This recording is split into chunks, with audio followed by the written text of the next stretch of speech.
Bonjour tout le monde, bienvenue dans une nouvelle vidéo.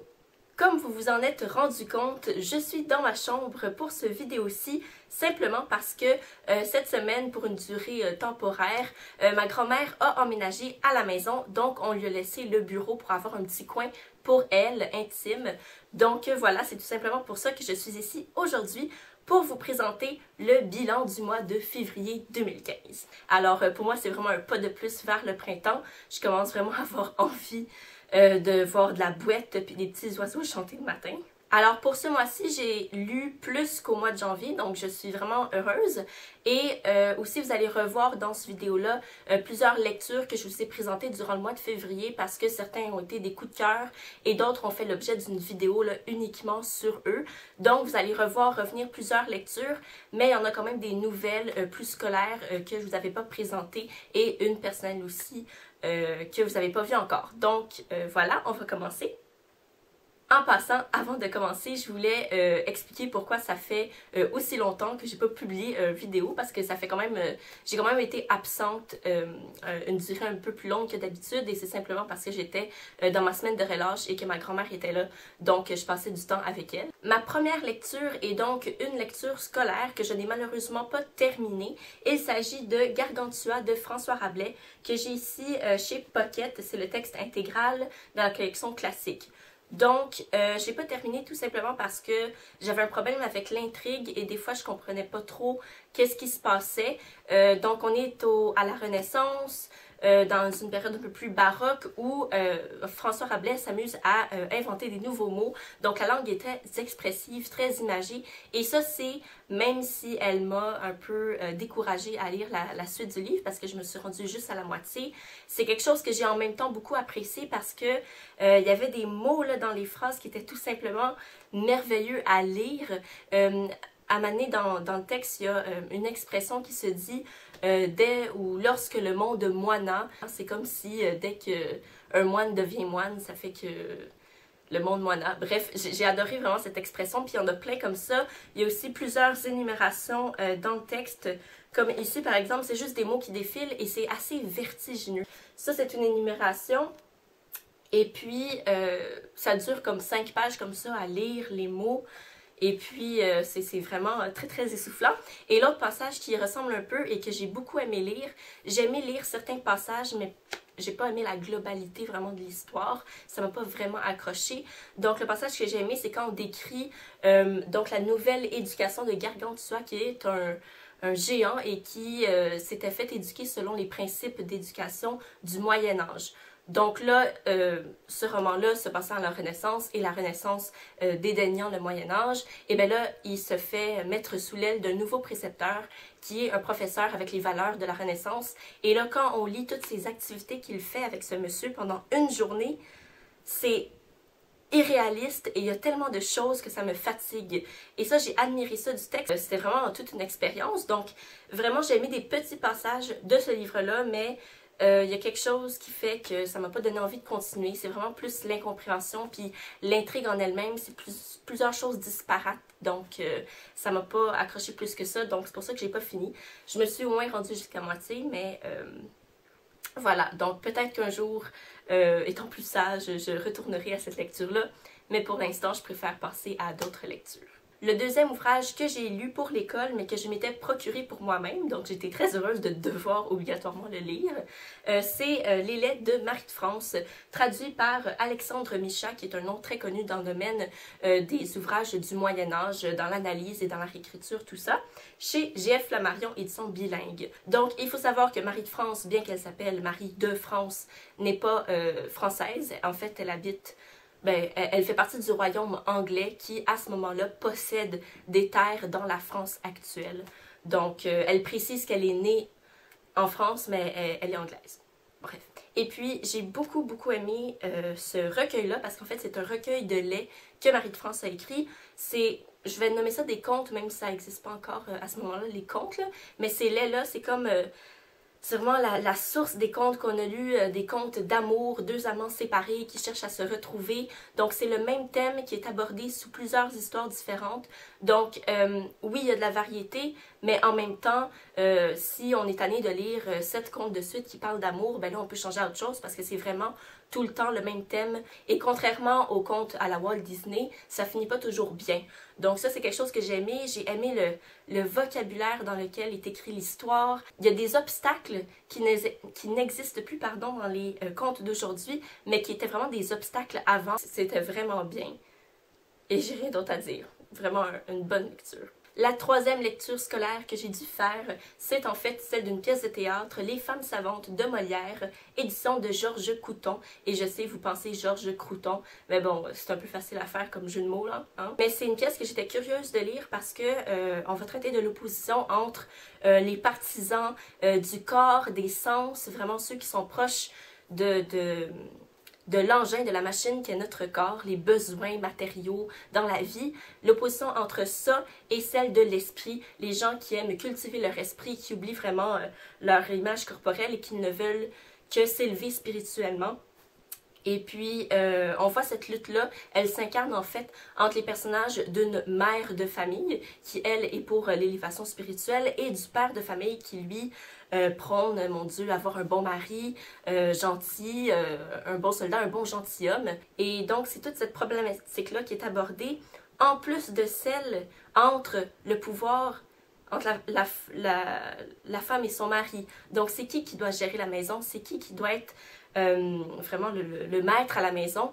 À ce temps-là, ça devrait être le mari, mais le mari, dans la pièce de théâtre, n'a aucun pouvoir, il se fait dominer complètement par sa femme. Donc, il y a plein de dynamiques d'opposition dans la pièce que j'ai trouvé super intéressante. Ça reste que c'est pas un coup de cœur parce que c'est le genre de pièce qu'on sait apprécier, mais qui va pas nous poignarder dans le fond de notre âme.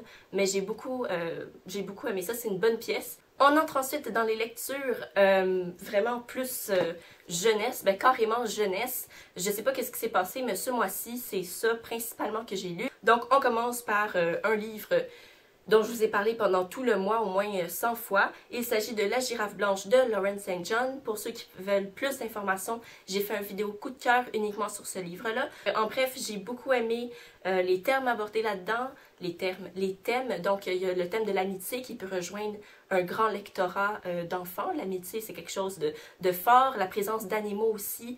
Pas mal, tous les enfants aiment bien les animaux.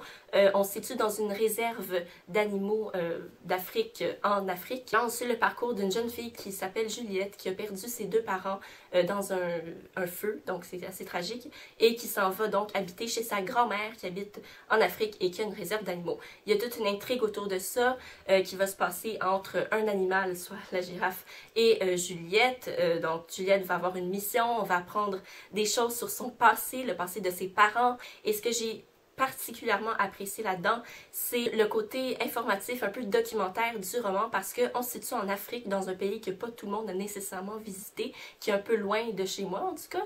Et puis, donc on nomme des nouvelles plantes qu'on connaît pas, mais il y a toujours une description en bas. On décrit des nouveaux animaux, justement, un nouveau paysage, un nouvel environnement scolaire parce qu'elle va aller à l'école, c'est une jeune fille de 11 ans. Donc tout ça, ça rend l'histoire très réaliste, très intéressante, très colorée et ça fait que pour moi c'est un livre pour enfants qui peut rejoindre un grand lectorat assez large. Ensuite, on tombe dans les 3 albums que je vous ai présentés dans une vidéo que je vous mettrai encore là en barre d'infos. Donc le premier c'est Contes pour enfants de Gabrielle Roy. C'est des textes qui ont été écrits originellement pour les adultes quoi. Gabrielle Roy ne s'adressait pas spécifiquement aux enfants, mais on a pris ces textes-là et on les a édités pour que ça devienne un livre pour enfants. Les péripéties, c'est tellement triste, mais c'est tellement vrai aussi. On est dans un monde hyper réaliste. Les chats, les mères chattes là, qui viennent d'accoucher puis qui ont comme 8 chats, nous, dans la vie du côté des humains, on va pas garder les 8 bébés chatons. Là. On en donne aux voisins, on en vend. Mais pour la chatte qui est maman, c'est vraiment traumatisant. Elle se fait voler ses enfants. Donc, tout ça, c'est écrit dans ce livre-là et c'est vraiment un recueil de contes qui m'a bouleversée tellement, des fois c'était cru, mais je pense que pour les enfants, ça peut peut-être moins les atteindre, puis ça peut aussi leur faire prendre conscience de la réalité, justement, de comment le monde se passe, puis les faire réfléchir et faire développer leur sens éthique aussi, parce qu'il y a beaucoup de questions éthiques qui sont abordées là-dedans. Fait que vraiment, si vous voulez un recueil de contes un peu plus innovant, ça qui a été écrit il y a quand même assez longtemps, qui est pas nouveau et vraiment révolutionnaire pour moi comme recueil de contes. Le deuxième album que j'ai dû lire s'intitule Fatoumata de René Robitaille et Héloïse Brodeur aux éditions Planète Rebelle. C'est un livre-disque, c'est-à-dire que on peut lire, donc mettre le CD et se faire lire l'histoire pendant qu'on regarde des images. C'est une maison d'édition qui prône beaucoup l'écoute de contes, l'écoute d'histoires à la place de la lecture. Donc, ça rentre plus facilement dans le cerveau, dans la compréhension de l'enfant parce que ça passe par l'oreille et il n'y a pas besoin de lire, de comprendre les mots et ensuite de se faire des images dans sa tête. Donc, c'est un contact plus direct. Et puis, au Québec, vu que les gens avant n'étaient pas très lettrés, ben, on racontait beaucoup les histoires à l'oral. Malheureusement, l'histoire, moi, si je peux toutefois reconnaître pourquoi elle peut être appréciée par les enfants. Moi, je ne l'ai pas du tout aimée. Je trouve qu'il y a beaucoup trop de répétitions, qu'il n'y a pas vraiment de morale à la fin. Ça m'a vraiment pas accroché. Encore là, vous pourrez aller voir le vidéo sur lequel j'en parle plus en profondeur, mais pour moi, c'est... Non, j'ai vraiment pas aimé ça. L'avant-dernier album que j'ai dû lire s'intitule Décembre ou les 24 jours de Juliette, un titre que j'adore parce que ça me fait penser aux vieux titres des grands auteurs français qui mettaient 3 titres, un à la suite de l'autre. Et puis c'est écrit par Hélène Desputo, et ça se prononce bien Desputo et non Desputo, qui est l'auteur de Caillou. Alors ceux qui ont eu la chance de lire les petits livres de Caillou ou d'écouter les émissions, eh bien elle, c'est l'auteur. Petite parenthèse, pour les émissions de Caillou, en fait c'est une entreprise qui a un peu volé les droits d'auteur de Hélène Desputo, qui a fait de Caillou un petit garçon de 4 ans et qui a mis les émissions en diffusion. Hélène Desputo n'a jamais accepté d'avoir des émissions, n'a jamais créé Caillou comme un petit garçon de 4 ans. En réalité, c'est un petit bébé de 2 ans et c'est pour ça qu'il n'y a pas de cheveux. Et c'est un bébé comme androgyne, on ne sait pas si c'est un gars ou une fille. On n'est pas supposé trouver si c'est un gars ou une fille. Donc, parce que c'est un bébé, quoi. Et donc, ça, c'est mon petit côté, ma petite pub politique, là. Maintenant, elle essaye très, très fort avec son mari de aller rechercher les livres qu'elle avait écrits avant et de les republier, de vraiment reconstruire toute sa carrière Caillou. Alors, voilà, si vous voulez l'encourager, ben... Vous pouvez au moins aller lire ça sur Internet. Et puis, c'est aux éditions Les 400 coups. Maintenant, passons à l'histoire. On suit la petite Juliette qui va vivre son mois de décembre. Donc, qu'est-ce qu'elle fait à chaque jour? Et pour compter le nombre de jours, on a des biscuits de pain d'épices qui sont ici en bas. Et puis, plus les jours avancent, moins il y a de biscuits de pain d'épices. Donc, ça fait vraiment un décompte. On a des grosses images, comme vous voyez, pas beaucoup de texte. Donc, c'est vraiment une lecture agréable à faire parce qu'il y a plein de couleurs, les images sont très vives, très belles. Donc, c'est un bel album, très bien réalisé, côté esthétique, et qui peut introduire l'enfant justement à qu'est-ce que c'est la tradition de Noël, qu'est-ce qu'on fait comme activité quand Noël arrive. Ah ben oui, il fallait que la drill commence à jouer. Enfin, le dernier album s'intitule Jeanne, le renard et moi de Isabelle Arsenault, illustré par Fanny Britt.